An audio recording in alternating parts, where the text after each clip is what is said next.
Hello everyone. கீரையிலேயே சிறந்த கீரை முருங்கைக்கீரை. அது மட்டும் இல்லாமல் அசைவ உணவுக்கு ஈடான உணவுனா இந்த முருங்கைக்கீரை தான். நல்லதுன்னு தெரிஞ்சிருந்தாலும் நிறைய பேர் சாப்பிட்றதில்ல, ஏன்னா இது ஒரு டேஸ்ட் அப்படி.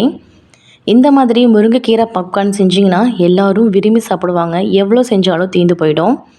இதுக்கு முருங்கை இலையை கொத்தோடு அலசிட்டு தனியாக பறித்து வச்சுக்கோங்க. இப்போது தண்ணியெல்லாம் வடிஞ்சதும் 2 டேபிள் ஸ்பூன் அளவு நெய் சேர்த்துக்குங்க. நெய் நல்லா சூடானதும் 1 டேபிள் ஸ்பூன் அளவு சீரகத்தை சேர்த்துக்குங்க. சீரகம் நல்லா பொரியட்டும், அதோட மனம் ரொம்ப நல்லாயிருக்கும். உங்களோட காரத்துக்கு ஏற்ற மாதிரி பெப்பரை சேர்த்துக்கோங்க. தேவையான அளவு உப்பு.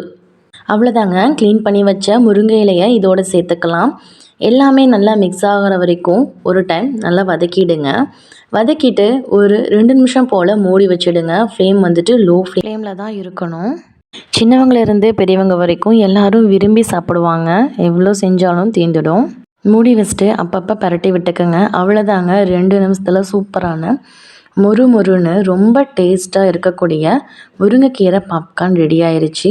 இப்படியும் சாப்பிடலாம், இல்லைனா சூடான சாதத்தில் இந்த மொறு பாப்கார்னை நல்லா மசிச்சு விட்டு சாப்பிட்டோம்னா டேஸ்ட் ரொம்ப நல்லாயிருக்கும். இந்த முருங்கைக்கீரை பாப்கார்னை ட்ரை பண்ணிவிட்டு கமெண்ட் பண்ணுங்கள்.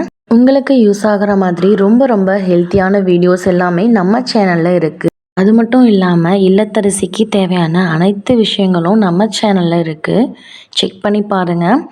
பிடிச்சிருந்தா லைக் பண்ணுங்கள், ஷேர் பண்ணுங்கள். நம்ம சேனலை சப்ஸ்கிரைப் பண்ணிவிடுங்க. தேங்க்ஸ் ஃபார் வாட்சிங்.